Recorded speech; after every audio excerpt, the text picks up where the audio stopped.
ওই রং সাইডে কেন? তুই বাইক নিয়ে আসলি? স্যার, জরিনারে শোভ করতে গিয়ে ভুলটা হইছে, ছাইরা দেন। চা খাওয়ানোর লেগে দিমু না কিছু? শুধু চা খাওয়ানোর লাগি দিবি? তাইলে কি তোরে বিরানির লেগে দিমু? খাইতে দিছি বলে এখন কি ঘুমাইতে চাইবি? শালার লগে বিয়া কইরা জীবনটা তেনা তেনা হইয়া গেল। বাপের ঘরে জীবনে যা করি নাই এই নে করাইতাছে। চাকরানির মতন আমারে রাখছে ফয়নির পুতে। ওই জরিনা, আমার খাওনের কিছু হইব তোরে ডাইরেক্ট খান্দায় দিমু বলে দিলাম। তোর বাপে বটবটি দেউনের নামই নাই, তাইলে কি তোরে রানীর মতন রাখুম? কত স্বপ্ন দেখতাম রে, বড় লোকের পুলারে বিয়া করমু। ফকিন্নির পুলারে বিয়া কইরা আমার এই জীবনে কিছুই পাইলাম না। ওই শাকচুন্নি, ভাঙ্গো, আরো বেশি বেশি করে ভাঙ্গো। আমার কি রে? কেউ হার মানিয়েছে এই মাদক ব্যবসায়ীর বউ। দেখলে মনে হবে পরীর মতো মুখ, দেবদূতের মতো সাজ, কিন্তু ভেতরের গল্প এমন যে শুনলে মনে হবে এটা কি সিনেমা নাকি বাস্তব। টেকনাফের এই কাহিনী এখন দেশের আলোচনার কেন্দ্রবিন্দু। এক বিলাসবহুল সিসি ক্যামেরায় ঘেরা বাড়ি, বাইরে থেকে মনে হবে কোনো সফল ব্যবসায়ীর প্রাসাদ, কিন্তু ভেতরে সেখানে লুকিয়ে ছিল ইয়াবা সাম্রাজ্য। আর সেই সাম্রাজ্যের রাজা স্থানীয় কুখ্যাত মাদক ব্যবসায়ী জুবায়ের আর তার পরীর মতো সুন্দরী স্ত্রী Faiza Akter. Border guard Bangladesh BGB জানায় দীর্ঘদিন ধরে নজরদারির পর নিশ্চিত হয় তারা জুবায়েরের এই বিলাসবহুল বাড়িটি ছিল ইয়াবা সংরক্ষণ ও বিক্রির কেন্দ্র।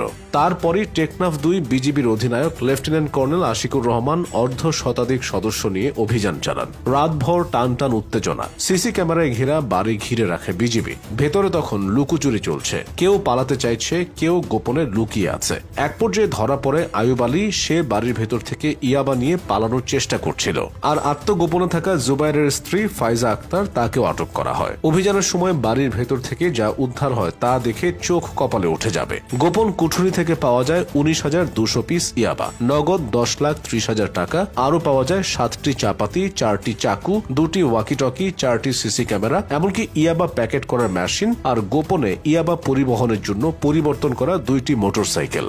মানে পুরো বাড়িটা ছিল একটা ইয়াবা কারখানা। বিজিবির commander lieutenant colonel Ashikur Rahman আরো বলেন, আমরা জানি টেকনাফের মানুষ মাদকের কারণে সবচেয়ে বেশি ভুগছে, তাই যত শক্তিশালী চক্রই হোক আমরা থামবো না। আমাদের লক্ষ্য মাদক মুক্ত টেকনাফ করা। তিনি আরো বলেন, আপনাদের ভবিষ্যৎ আমাদের কাছে আমানত। মাদকের কালো ছায়া মুছে দিতে বিজিবি সর্বদা প্রস্তুত। অভিযানের পর ফাইজা আক্তার ও আয়ুব আলীকে মাদকদ্রব্য নিয়ন্ত্রণ আইনে মামলা দিয়ে টেকনাফ থানায় হস্তান্তর করা হয়েছে।